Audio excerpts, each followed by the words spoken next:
Good morning. We are just packing up to leave here, our spot in Flagstaff, Arizona. We're headed to New Mexico, and we thought, what better time than to show you guys how do we actually live for free and move around in our RV, finding these awesome places to stay. Everywhere from how do we actually find places to go, to how do we manage our power and our water needs, things that you don't really need to think about when living in like a cozy house or apartment, but things that are very relevant to RV life.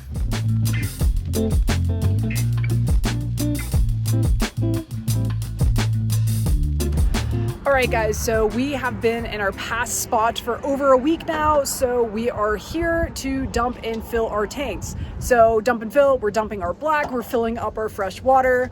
Brendan is on hose duty, getting all of this process started. We find these spots using iOverlander, I would say like 90% of the time. It's a really nice filter that they have that you can search for fresh water, you can search for dump or sanitary stations, I think is what they call it. So that's how we found this speedway, and we've actually been able to dump and fill for free at most places.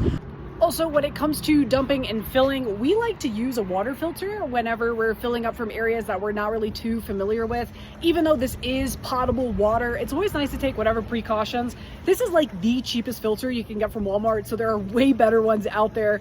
But we use a filter when we fill, and then also inside we have a Brita. So whenever we put water out of the tap, we put it into that, and then that is what we drink.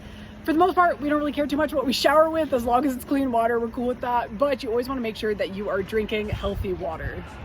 And another tip when you're filling up fresh, we have a quick connect. And this saves us, I don't know, maybe 1 minute. But 1 minute every single time you have to dump and fill is really nice because you don't have to be twisting the entire time. So we have this quick connect adapter. And with this, so anytime we want to go and fill, we just pop it right on. You just pop it right on. And that's it. So you don't have to twist. We're all ready to fill. So we are currently waiting for the rest of our gray tank to empty out, and we are filling our fresh water. So we have a 38-gallon freshwater tank that seems to last us just about a week. Every week, basically, we have to go to a new spot and dump our waste tanks and then fill back up with fresh water, making sure that we have good stuff to drink. So yeah, that's kind of how long our tanks last. All right, so I came inside to grab our trash so that way we can empty it here. We have some recycling and stuff to get rid of. But I wanted to let you guys know that since we've been doing this live for, I guess, a bit over 6 months now, we kind of have a pretty good gauge of our consumption in terms of what we need for what durations of time and when we tend to fill our tanks. If you are lucky enough to have one of these little displays here in your RV, it will show you pretty much the levels of your fresh, holding, and gray tank. So we do have one, and it does not work. And I've come to find that people have tons and tons of issues with these things. In that tank, essentially the way it works is that there's wires going to certain levels, and once the water level hits pretty much where that wire is at, it completes the circuit, and then ultimately it says, hey, you're a third full, you're half full, or you're completely full. But as you fill up these tanks over time, residue can get stuck on the tanks, toilet paper can get stuck on the side of the tanks, so then that totally jacks up your reading. So in the beginning, we thought that this was accurate, and then very, very quickly we learned that it was not. They do create cleaners that can help out with tanks, but honestly, it was just way more work to try to get that, to get all figured out rather than us just learning our own habits. So definitely, one thing I definitely recommend is keeping in tune, your water consumption. Over time, you will learn in no time pretty much where your levels are at and what you need. Okay, dump and fill and trash complete. On to the next spot.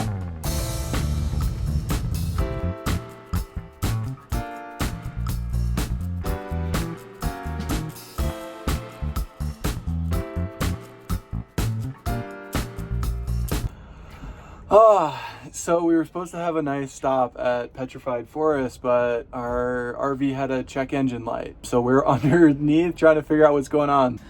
So we have a code reader. So we use that to read the code on our check engine light, which I highly recommend having one. So if you are on the side of the road, at least you can try to MacGyver something.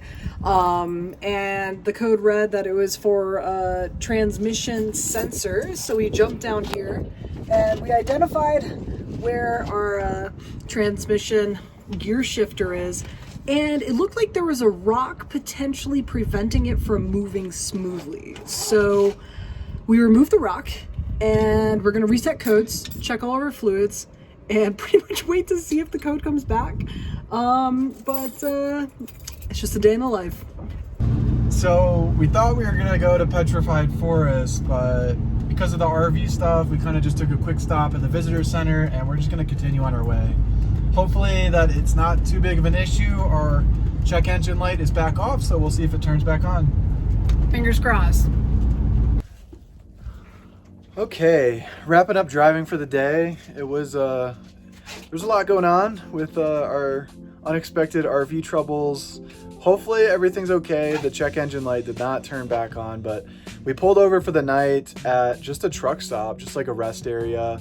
So we made it to about an hour outside of Albuquerque and thought it was a good time to mention one other thing that is really helpful for boondocking is having electric.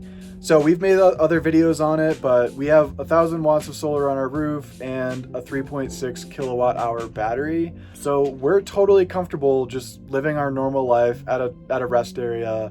It is just as comfortable for us. So right now, Lilo's chilling here and Gabby's starting on dinner.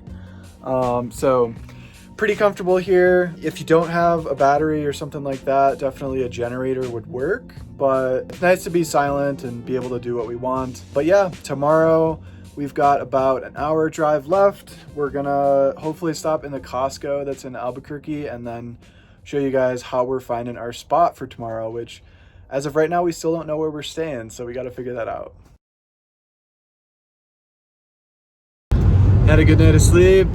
Woke up this morning ready to go. We're about an hour outside Albuquerque, so we already checked ahead to see where the cheapest gas prices are. That's our first stop, and it happens to be at Costco where we need to get groceries anyway. So we use Gas Buddy to check gas prices all around the area. You can put in your directions to see what route you're going and then look at all the cheapest gas. So next stop, gas and groceries.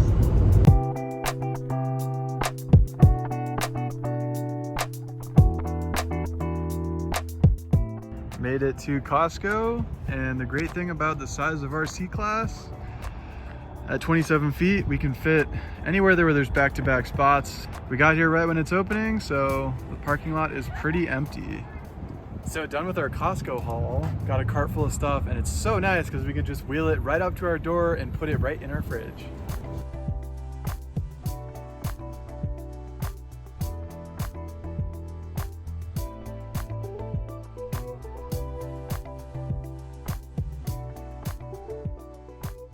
All right, we are gassed up, headed out from Costco, and we are gonna try something that we've actually never done before, which is wash the RV at a car wash. When we were back in Key West, we pretty much had the luxury to wash the RV anytime we wanted. Since being on the road, it's not really the easiest thing to do. So we found a car wash that has an oversized bay, and I read the reviews and some guy said that this is the only place he takes his 32-foot RV to be washed, and it's self-serve. So we're 27 feet, we're gonna go there and see how it works out.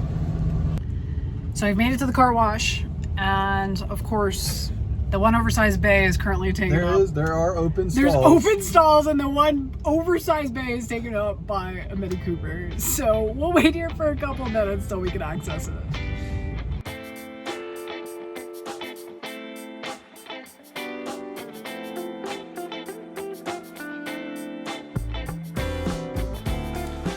All right, made it to our spot that we're gonna hunker down here for a few days. How we went about finding this spot was actually pretty interesting. Normally what our process is looking at a mix between Campendium and iOverlander, I would say.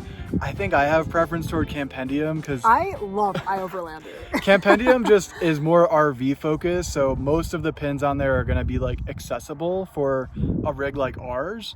iOverlander is a lot of the van crowd, so you have to be a little bit more skeptical on like what you're willing to go to, kind of scouting the road beforehand, and also keeping in mind if you show up, it might not be good. So this spot was a little bit of mix between those. Yeah, so pretty much we were en route to a spot that we found on iOverlander, and as Brendan was driving on the side, I found what looked like kind of some pull-offs with vehicles, and I was like, like we still had 15 minutes to go. So I was like, if this is 15 minutes closer, it might be worth checking out. And pro tip here is that we use an app called Outly, and that allows you to see national forest BLM land overlaid onto a regular map. There are other apps that do it, but everything else we found was paid for. So that was the one free one we found was Outly. Yes, absolutely. So pretty much pulled up Outly. I was like, yep, where I see those cars, like that's national forest land. Let's check it out. So we pulled in. We like to always walk an area before we commit to driving, because we definitely have been in situations before to where we were a bit more young and inexperienced that we just said, yeah, let's just go to the pin.